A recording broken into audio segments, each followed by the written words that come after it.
Hi everyone. So we are proceeding with our career counseling training, and now is topic number 5, which is job testing and job interviews. Yeah. So what are we actually going to look about it? So we are going to look at different interviews techniques, interview tips, different interview questions, and we will also look at different job testing techniques or types. So we have aptitude tests, we have psychometric tests, and we have personality assessment questionnaire.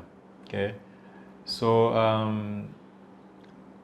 we have also interviews for experienced employees or professionals, and we have interviews for fresh graduates, job seekers with no experience, maybe internship experience or volunteer experience, but not actual employment or job experience. Yeah. So job interview is employers want to meet with the job candidates or applicants to get to know them better, because you cannot get all information, or you'll not get to understand the job seekers 100% by only looking at the cover letters and the CVs. So employers and recruiters want to know about the candidates' attitude, behaviors, their communication, their presentation, you see, their personality, their strength and weakness by interviewing them. Yeah. Their confidence and so forth and so forth. The things which the recruiters or employers cannot know, or cannot get, or cannot extract from their cover letter and the CVs. So also interview is part of personal branding. It is what first the job seekers to tell what the employer wants to hear, but also it is what you want the employer or the recruiters to know or to think about you. So interviews can be orally and it can be written, or sometimes presentation. So orally means face-to-face, or by telephone interviews, or by Zoom meeting or calling. And physically, you have to go to the office physically, and they will do or conduct face-to-face interviews. But for written tests, you can go to the office physically, or they can share the link through your laptop or through your email. Then you have to respond, yeah, within an hour or 45 minutes or 2 hours. Yeah. But also they can ask you to do interviews, presentation, PowerPoint presentation. So they will send you a question or questions, and they can give you like 1 hour or 2 hours to prepare, and they will ask you to do PowerPoint presentation, or just like you do a public speaking for 10 minutes or 15 minutes of the written test, but you do it like an interview. So as I said, for the written test, we have aptitude test, psychometric test, and the personality test. So for the aptitude test, basically and normally for the fresh graduates, it's about simple arithmetics, logic, verbal reasoning. It's about sentence punctuation, you see. Also, just general questions about ethical behaviors and people's characters. So most of the time, they are not specific to the position. They are just general overview questions about the candidate's behavior, attitudes, and the conduct. And it's also about your strength and weakness areas. So those are the questions. Those are the kind of questions from aptitude tests. So they can give you a story and they ask you to tell what is the theme, or what is the message from the story, or what is the title of the comprehension of the passage given. But sometimes they can give you some data, and you have to make some calculation, simple arithmetic from the data given, like different foreign exchange currencies, you see, different ratios, yeah, look for fractions and so forth and so forth. Yeah. So that's about aptitude test. Yeah, so it's about reasoning, prioritization, solving problems, making decisions, and so forth and so forth. For aptitude tests, for psychometric tests, it's about testing leadership and management potential of a candidate. testing on whether you will fit to be a manager or leader in that particular organization or company. So most of the questions are more on solving problems and making decisions. So you'll be given scenarios and you have to analyze them and make a decision. So if you are a manager or a leader, how will you decide? How do you solve problems with the challenge given or with the scenario given? So it's testing the possibility, the potential of a person to be a good leader or a manager. That's about the psychometric test. So they may have some general question as like aptitude test, but specifically, and most of the questions are more of testing your ability to make a decision, your ability to solve a problem as a leader, as a manager. And for the personality assessment, so personality assessment is both. You have strength and weakness, as well as a potential to be a leader, a manager, and also just to raise general awareness about yourself. Yeah. So how do you make decisions? How do you solve problems? How do you handle stress and emotions? Yeah. So those are the personality assessment questions. So about potential to be a leader or manager, it's about your strength and weakness, and it's about your areas of improvement and development. So let's move for interviews. So interviews, as I said, we have for fresh graduates and we have for experienced employees or staff. But before you go to those kind of questions, so let's go through general tips for preparation for interviews. So you have applied for the job and you are called or invited for an interview. So what kind of preparation do you need to do before you go for an interview? So first you need to go and read again about the company, about the organization, their business, their structures and everything. Second, get to understand the industry and the sector where the employer operates, and the kind of person or people or professionals who normally works in those industry or sector. Third, understand the company structure, the reporting structure, the working environment, the working condition, the working relationship with that particular company. Also, through the structure, you can understand whether there is a possibility of opportunities for career development or career growth. Yeah. Also, network with people in the same industry, in the same sector, network with people in the same profession, and network with people in that particular organization. Just ask them, get used to them, get connection, and ask them inside information, so that you can use this information to get prepared for your interview, to open your mind. But also, you need to be certain.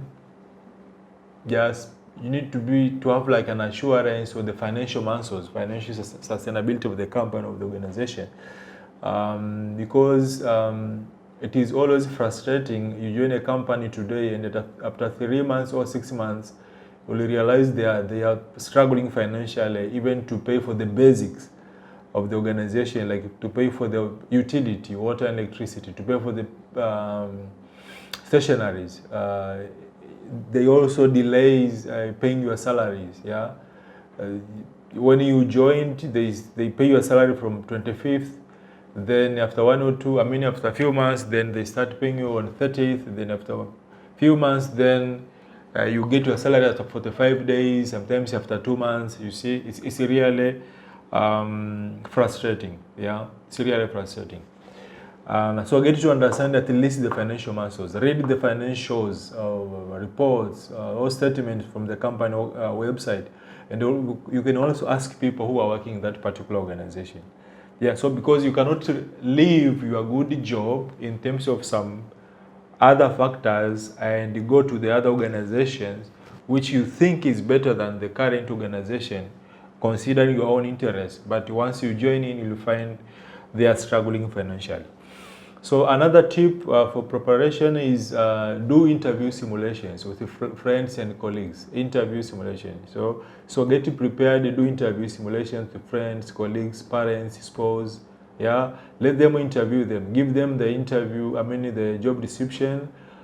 Draft some interview questions from the job description and ask them to interview you, and provide honest feedback, like in these areas, Damas, you did quite well, but in these areas you struggled or you didn't get it right. So work on these areas, but maintain your perfection on these areas. Yeah. So do interview simulations with the people around you and ask them to give you honest feedback. Okay, so those are the preparations before you go for the interview. Now on the interview day, let's say you are going to the interview today, this morning. So you have like 2 hours or 3 hours. So what do you need to do? First, you can revise again about the previous tips. But second is observe your presentation, observe your outlook. Yeah, in terms of your grooming, comb your hair, brush your shoes. Yeah, clean your mouth properly, use toothpaste. Yeah, make sure you're not stinking, you don't produce bad smell. Yeah, iron your clothes, you have to smell good. Yeah, so in terms of makeups and cosmetics and fragrance, one, you are not supposed to smell bad, and second, you are not supposed to smell too good. Yeah, so you are going for professional exams, so you are not going for a competition to look for Miss so and so or Mr. so and so. So you're not going for a date. Yeah, you're not going to meet your boyfriend or your girlfriend. So you're going for a professional interview. So do not overdo the makeups. Just look professionals. Just look moderate. Yeah, you're not supposed to appear so sexy or so romantic. You see, just observe the professional outlook as a job candidate. Yeah, that's very important. So do not overdo the makeups. You are white, you have to appear white, not red. You are black, you have to appear black, not white. Then observe your communication, the way you speak, the way you talk. Yeah, observe your actions, your gestures and your postures, the way you sit. Yeah, your back has to be straight. When you sit at the chair, your back has to be straight. Put your hands on the table or on your laps, or cross your hands at your chest. Yeah. Also cross your legs, just in case you put on a skirt for females or for girls. Cross your legs, cover your lower part. Yeah, you are not supposed to confuse the interview panelist. Yeah, so dress properly and observe your communication, the voice, the tone as well. You're not supposed to shout. Also, you're not supposed to do murmuring, like very lower voice to the extent the panelists cannot hear. So enough voice, not shouting, not murmuring. And you have to be fluent in the language they will use, whether it's English, Swahili, Tetum, or whatever language. Then minimize paralanguage and mannerism. The actions of your hands, not too much. Also the yes, you know, you see, you see. Try to minimize those ones. Also, sometimes they may ask you a question and you will be responding while you are thinking. Like you will be saying like career counseling, as these are the professional advice given to job seekers who are looking for jobs. So those so you need to minimize them. Plus your activities, your actions in terms of supporting your speaking with your body language. Yeah, so you have to minimize, not to be too much. Nowadays, a lot of people like to say you saw. They like to say you see, you know, you see, you know. A lot of you see and you know, and it is really boring to the panelists. Another tip is one is make sure you understand the question or you heard it properly, and just in case you didn't hear it properly, so you can ask the panelists, may you please repeat, or pardon, I beg your pardon. Yeah, they can repeat. But also, sorry, may you clarify the question, I didn't get it properly. So one is if you didn't hear it properly, or second, if you didn't understand, you can ask them to clarify. It is allowed, but not every time in every question, at least for few questions. Second, not all questions come from your work experience, or from your academics. Some questions are general, so try to be open-minded. Some questions are just basic, like comes from ethics, behavior, and conduct. Yeah, so try to think outside the box. Yeah, don't be too lenient when you're answering questions, because not all questions they are experience related or academics related. They are just general questions, so respond generally. And lastly, at the end of the interview, they will give you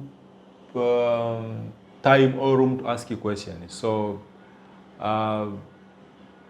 you are not supposed to turn the table. You are not supposed now to become a panelist and you are now interviewing them. No, no, no.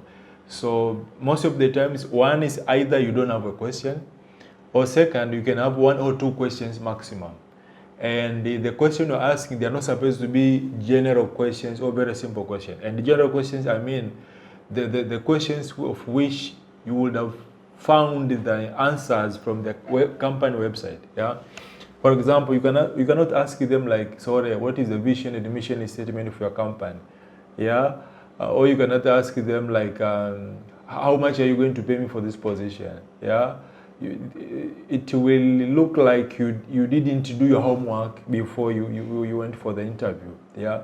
So if at all, when they make a closing statement or remarks for the interview and they don't say when we can expect the feedback from the interview, so you can ask you. So you'll have to say, thank you for this opportunity. It was a glad to meet you, and I appreciate and I enjoyed the interview. However, I have one question. I was wondering, when can I expect feedback? Yeah, when can I get feedback or result of the interview? Or when do you need this person to start? Is it immediately or 1 month notice or whatever? Yeah. But you can also say, I read from the company structure or from the website, I didn't get this information. So I was wondering if this position is new or it is a replacement. So if it is a replacement, why did the other person leave? Yeah, you can ask those questions, but not about how much are you going to pay me, what the vision and mission statement of your company, or what are the financials of the company. Yeah, so it will look like you didn't do your homework. And again, do not ask more than 3 questions, because as I said, it will look like you are now interviewing them. So not, first of all, not more than 2 questions, and the second, they are not supposed to be like common or the questions of which you will find the answer from the company website. And also, you have to be professional to the panelists, appear professional to the panelists, ask the question professionally, respect them, yeah, because they sit in a decision-making table. Even if you know them, even if they are junior to you or you're older than them, as long as they sit as a panelist, so they are in the decision-making. They sit at the approval table or desk. So you need to respect them. So obey and respect the panelists. Be professional. Raise your questions professionally. Then be short and clear. Be precisely. Do not make stories. Yeah. So I normally say you have to hit the bush, not going around the bush. Yeah. So pull the trigger and hit the bush, and not going around the bush. Yeah. So that's how you're supposed to behave to the panelists. And just in case you will have no answers to some question, or at least 1 or 2 questions, you can apologize. Say, kindly accept my apology. I think I used to know about these things, but I just forgotten. But if I'll have time, then I can just revise or remind myself. I can do a reference. Or I've never heard about it, but I think right after this interview, I will go and learn about it, because I like to learn, I like to read. Yeah. So show that you have interest to learn, you are teachable, and you are trainable. Yeah. You are flexible. Yeah. You are a learning person. You like to learn and change and improve. Yeah. So that's the kind of attitude they will need to hear. So it's not like you are saying no to so many questions and you don't show like any interest of going and look for answers in the future. Now let us look at the interviews for fresh graduates. Yeah, interviews for fresh graduates. As long as they don't have experience, so there is nothing much to ask from their experience. You see. So what the interviewers and the recruiters test from the fresh graduates, one is the communication skills, the confidence, how you speak, the fluency in that particular language, your body language, your confidence, your fluency in the language. Also, your ability to grasp the answers for the question, like thinking outside the box, as the questions are too general. So try to find answers outside the box. Yeah. So be proactive, be open-minded.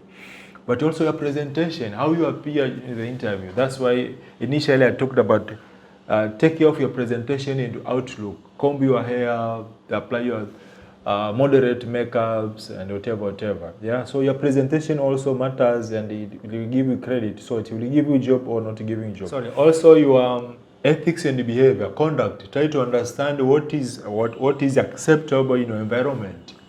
Yeah, the good stuff you need to do or you have to do, or the community or society is expecting you to do, and the bad stuff or acts the society or community is not expecting you to do. So it's about the good and the bad in your community or in your context. So try to understand some ethics.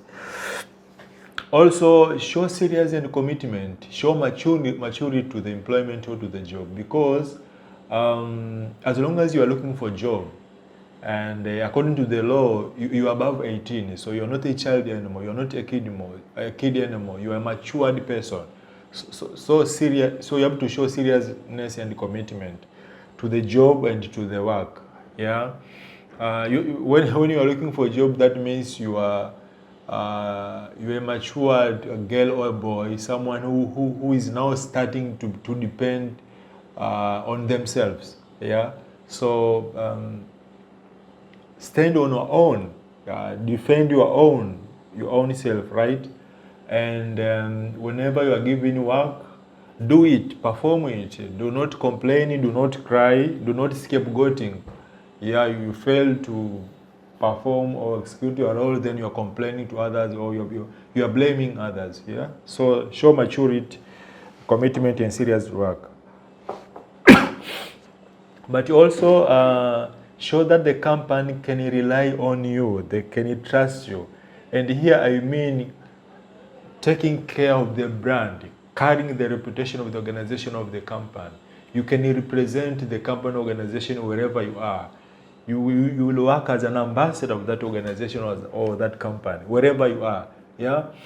The moment you are employed, you are no longer that individual or self person. No, you are now the ambassador. They see you as that company organization. So they see you as the government employee. They see you representing that company. So you have to be trusted, that you can carry the brand, you can carry the reputation of the company on your shoulder. You can defend the company and the brand.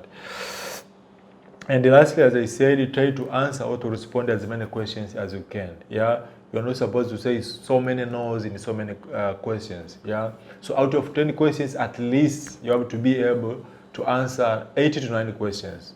Not 7 questions, not 6 questions out of 10, or not 5 out of 10. And interviews for experienced employees or professionals, and we call it competence-based interviews, because employers and recruiters, they are testing your previous records.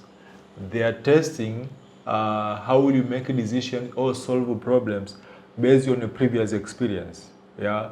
And they normally, or we normally, because I'm part of them, I'm an HR professional, so we normally use the STAR method of interview for competency-based interview. And the STAR method means S for situation, T for task, A for actions, and R for the result or outcome. So STAR method, STAR, the STAR method of interview. So when they ask you a question, they want you first to tell the situation. What was the situation?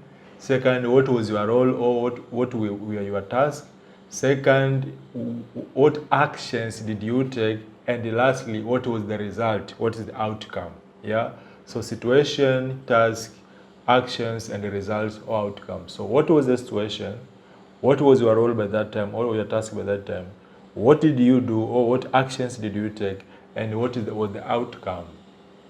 The result. And remember, it has to be the improvement, the profit, or reducing loss, increasing profit, or improving the situation or the working situation, yeah, or improving the performance, and so forth and so forth. So the result or outcome has to be positive, yeah. So as I said, so employers and recruiters wants to know if you are predictable, because they will use your previous experience to say if that's how Damas solved those problems, if that's how Damas made a decision, so he will do the same if we will hire him in our company. So the company wants you to be predictable. They can predict about your actions according to your behavior and attitude. They can predict on how you will act when it's the same, when you will face the same situation as it happened before. Yeah. So, and the kind of questions used, we call them behavioral questions or situational questions of interview. Yeah. So the kind of questions asked in understand method or competence-based interview, they are called situational interviews or behavioral questions. I'll give an example. For example, share an example for a time when you face a difficult problem at work and how did you solve it? Yeah. So share with us an example for a time when you face a problem or a challenge at work and how did you solve it? So you have to tell when was that, what was the problem or the challenge, and by that time what was your role, what were your tasks, what did you do, and what was the outcome or the result. Yeah. Another example, describe a time when you were under a lot of pressure at work and how did you persevere, how did you come out from that pressure environment. Yeah. Or tell us at the time when you made a mistake or errors at work and how did you correct it? How did your manager or the company owner, business owner take it? Yeah.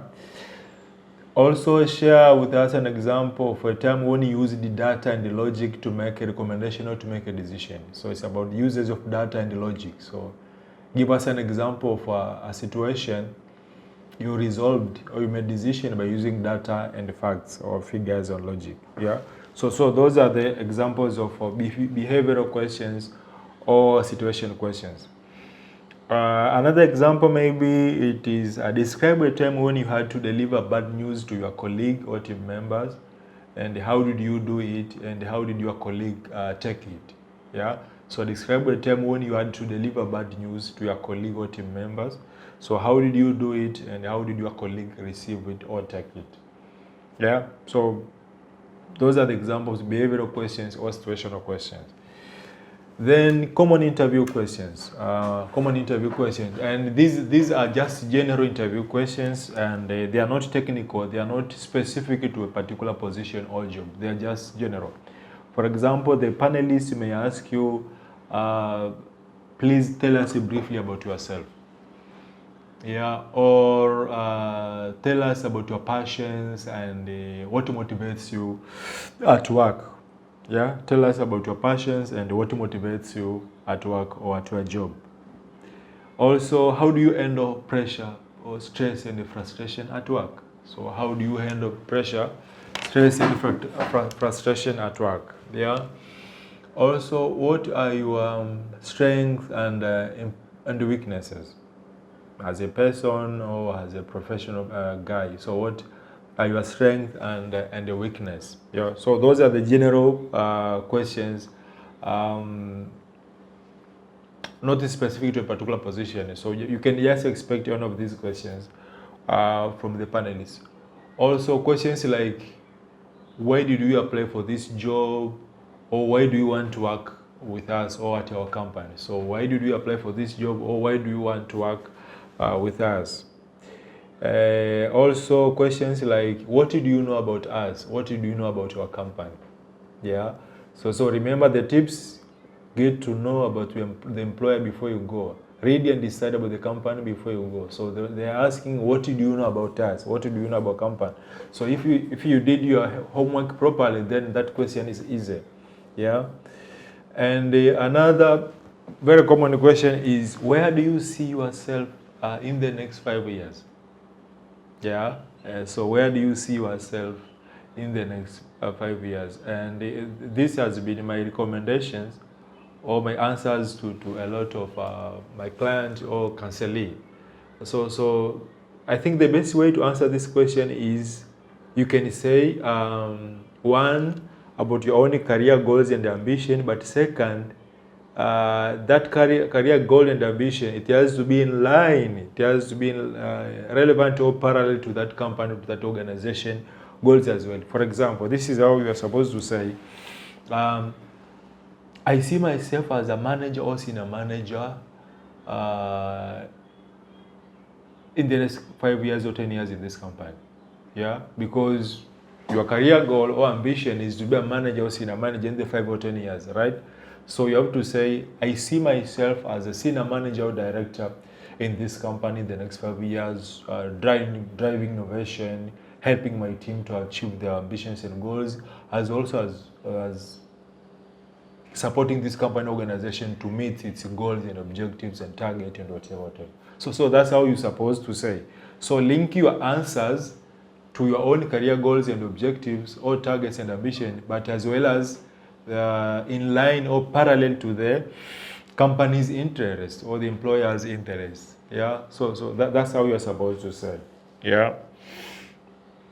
Or like, why did you apply for a job from our company? Or why do you want to work with us? You can answer the same. So I want to grow my career in this company. I want to learn skills, to develop my skills, or to get experience in this company, to nurture myself professionally, and then at the same time helping or supporting this organization or company to achieve its goals and ambitions or objectives and so forth and so forth. So that's how you're supposed to answer those questions.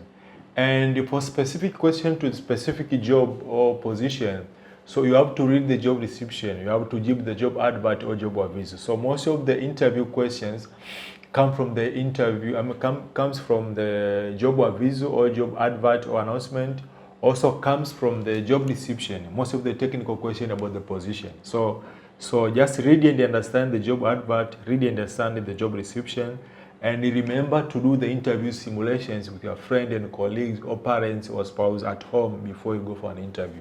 So expect technical questions to come from the from the job description. Second, if it's from online job advert or a visual, or it's a printed job advert, apart from the tasks and responsibilities of the job holders, there are competence areas. Some organization puts competence areas after the task and responsibilities. So the competence for the organization or for this position are like time management, teamwork, competence like diversity and inclusion, competence like self-development and developing others, right? Competence like creativity and innovation. Yeah. So when you are doing interview simulation, so also read about this competence framework and what they say, what it tells about these interviews. These competence framework, and ask the people who are supporting and doing the interview simulation to formulate some questions relevant to those competence framework. So read about the tasks and responsibilities of the positions, also the competence framework put below the tasks and responsibilities, because expect interview questions to come from those areas. Okay, thanks so much for having me. So I hope I have added some knowledge to you about the interview tips, interview tests, and so forth and so forth. Yeah, thanks so much. I wish you all the best. Ciao.